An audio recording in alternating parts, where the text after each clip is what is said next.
এই গরমে ঠান্ডা ঠান্ডা মজাদার অরিও ভ্যানিলা আইসক্রিম বানাতে চান, তাহলে এই রেসিপিটি আপনার জন্য। আজকে দেখাবো কিভাবে মাত্র 3টি উপকরণ দিয়ে খুব সহজে ঘরেই বানাতে পারেন super tasty Oreo vanilla ice cream, তাও আবার খুব কম সময়ে। আর একবার যদি এই অরিও ভ্যানিলা আইসক্রিম বাসায় তৈরি করা শিখে যান, তাহলে যে কোনো সময়ে এই অরিও ভ্যানিলা আইসক্রিম তৈরি করে নিতে পারবেন। বাই দ্য ওয়ে, আমি মুনতাহা জামান, দেখছেন অ্যাশমন অ্যামেজিং রেসিপি।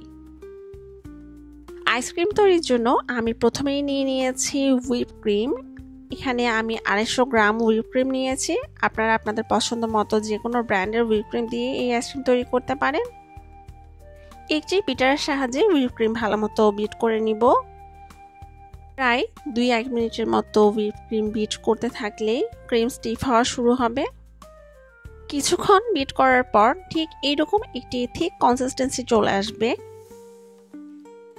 আর এই পর্যায়ে আমি এতে দিয়ে দিব ভ্যানিলা এসেন্স। এখানে আমি প্রায় 3 থেকে 4 ফোঁটার মতো ভ্যানিলা এসেন্স ইউজ করেছি।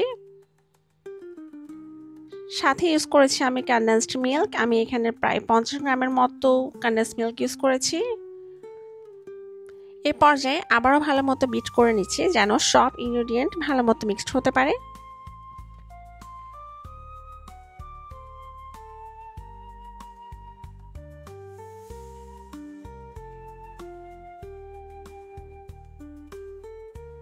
আর এবার আমি এটা অ্যাড করে দিব কিছু অরিও কুকিজ। আমি এখানে অরিও কুকিজ হাত দিয়ে এভাবে ভেঙে দিয়েছি। আপনারা চাইলে ব্লেন্ডারে ক্রাশও করে নিতে পারেন, বাট আমার এভাবে একটু হালকা আধো ভাঙা হলে ভালো লাগে, তাই আমি এভাবে ইউজ করেছি। এখন আমি অরিও ভালো মতো মিক্স করে নিচ্ছি সমস্ত আইসক্রিমের সাথে। আপনারা চাইলে কিন্তু এই অরিওর সাথে কিছু চকো চিপও ইউজ করতে পারেন। এবার আমি বাকি যে অরিওগুলো রেখেছিলাম তাও আমি একসাথে ভালো মতো মিশিয়ে নিচ্ছি। আর এই পর্যায়ে দেখে তো বুঝতে পারছেন যে এর কনসিস্টেন্সিটা আসলে কেমন হবে। ঠিক এইরকম একটা কনসিস্টেন্সির প্রয়োজন আইসক্রিম তৈরি করার জন্য। এবার আমি যেই মোল্ডে আইসক্রিম সেট করব সেই মোল্ডে ট্রান্সফার করে নিচ্ছি। আপনারা আপনাদের পছন্দ মতো যে কোনো এয়ারটাইট কন্টেনার বা যে কোনো কিছুতে আইসক্রিম সেট করতে পারেন। এবার সবগুলো আইসক্রিম যখন মোল্ডে ট্রান্সফার করা হয়ে যাবে, তখন আমি একটু এভাবে ট্যাপ ট্যাপ করে নিব যেন ভিতরে যদি কোনো এয়ার বাবলস থেকে থাকে তাহলে তা বেরিয়ে আসে। আর এভাবে উপর থেকে একটু সমান করে দিব।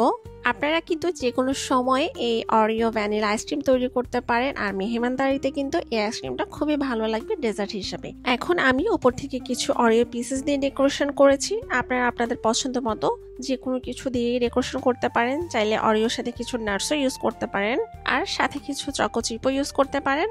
এবার একটি ক্লিয়ার র্যাপের সাহায্যে পুরো আইসক্রিম মোল্ড আমি কভার করে নিচ্ছি যেন বাইরে থেকে কোনো বাতাস ভিতরে প্রবেশ করতে না পারে। আচ্ছা, এখন বলুন তো, আমার এই অরিও ভ্যানিলা আইসক্রিম তৈরি করা দেখে আপনাদের কার কার খেতে ইচ্ছে হয়েছে? যদি এই আইসক্রিম খেতে ইচ্ছে করে তাহলে এখনই বাসায় তৈরি করে ফেলুন। আর আমাকে কমেন্টে জানা যে আপনাদেরও অরিও আইসক্রিম কেমন হয়েছে। আশা করি আমার আইসক্রিম যেতে ভালো হয়েছে, আপনাদের আইসক্রিমও অনেক ভালো হবে ইনশাল্লাহ। আর এই আইসক্রিম আমি ফ্রিজে প্রায় 6 থেকে 7 ঘন্টার মতো সেট হতে রাখবো। আপনারা চাইলে ওভারনাইটও ফ্রিজে রাখতে পারেন। প্রায় 7 থেকে 8 ঘন্টা পর আমার আইসক্রিম একদম ভালো মতো সেট হয়ে গিয়েছে।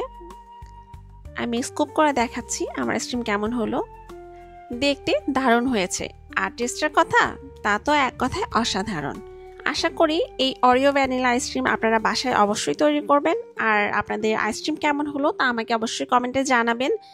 ইনশাল্লাহ বাসার ছোট থেকে বড় সবাই এই অরিও ভ্যানিলা আইসক্রিম খুবই পছন্দ করবে।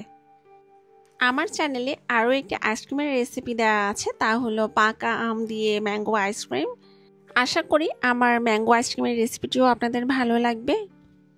চাইলে আমার চ্যানেলটি ভিজিট করে আসতে পারেন। আমি প্রতিদিনই নিত্য নতুন রেসিপি শেয়ার করে থাকি। আশা করি আমার রেসিপিগুলো আপনাদের কাজে আসবে।